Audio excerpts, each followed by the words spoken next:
We're approaching a time of year that's known as the 100 Deadliest Days, a time where teen drivers are especially at risk on the roads. And here to share more and how to keep your teens safe this summer is Jennifer Houghton with PEMCO Insurance. Thank you, as always, for being here. Thank you for having us. Very important topic, so I think we need to start with what this phrase means, 100 Deadliest Days. The 100 Deadliest Days are the days between Memorial Day and Labor Day. And it is a time when fatality accidents for teen drivers raise significantly. Exactly. I know. Is it just because people are out and about this time of year? There are a lot of reasons why this is the 100 Deadliest Days. Teens are doing things that they haven't experienced before. They have more freedom. They have more time. They are driving, they're distracted, life is happening, the sun is out. We know, we all know that yeah. we're out, and we have had these situations, but we have more experience behind the wheel, which makes it a lot easier to make adjustments. Definitely, and not be distracted. So I want to talk about a recent PEMCO poll. It found out that more than 80% of Northwest drivers admit to speeding at least occasionally. I might be one of these people sometimes. How does speeding impact teen drivers, though, specifically, would you say? Let's be clear. Speeding doesn't just impact teen drivers. It impacts all of us. Mm-hmm. But teens are experiencing things for the first time. They don't have the responsive skills that some of the other drivers do. None of us should be speeding. Anybody who's speeding, they're shortening their ability to react to something. Mm-hmm. But you and I can look across the freeway and go, oh, that wheel wobble, that's gonna come off. Mm-hmm. I'm gonna slow down, back off, do something. Teens don't have that experience. And so that speeding, that slower, that lessened reaction time really can put them into a bind. So what we can do as adults, as models, as families, as people who have children, is model the proper behavior. Mm. It's hard, I know, we're all in a hurry. Right. But give yourself some extra time. Leave early and do the speed limit. Mm-hmm. And talk about it, normalize it. Definitely. With the teens who are watching you, because Absolutely. They are watching. They really are, and they learn from you, with driving skills and all that. I mean, if you think back to who teaches you how to parallel park and everything else, it's usually your parents.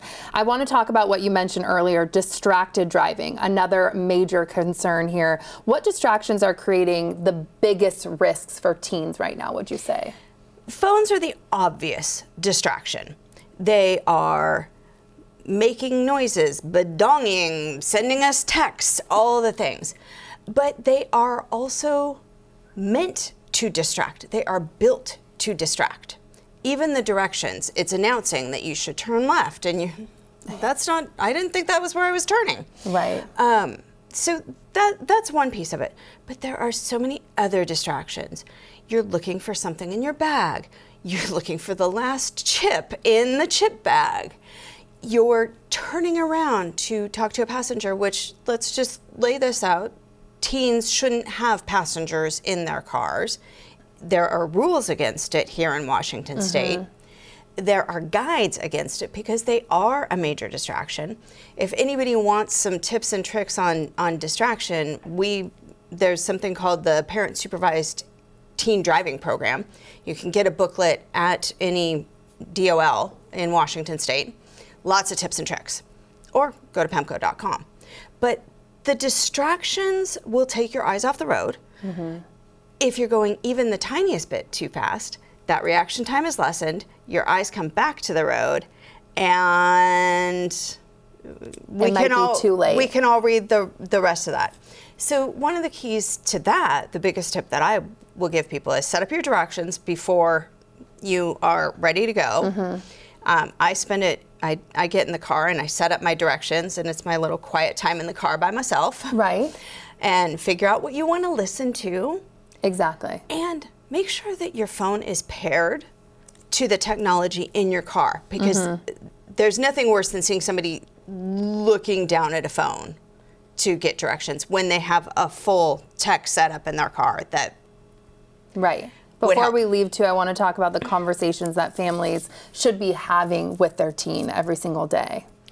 There are lots of conversations that people should be having, but the one that we're thinking of for this 100 Deadliest Days is there's more graduations, there are more parties, there are more things happening.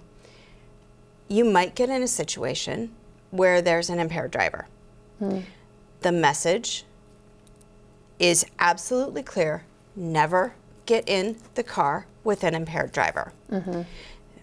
Drunk, under the influence. Right. Uber, there's other options. There's so many other things. There's Uber, there's limos, there's so many Lyft. ways to fix it. Thank you so much for being here. Such an important topic. And for more information about PEMCO Insurance, just visit the website that you see right there on your screen. New Day Northwest is sponsored by PEMCO Insurance.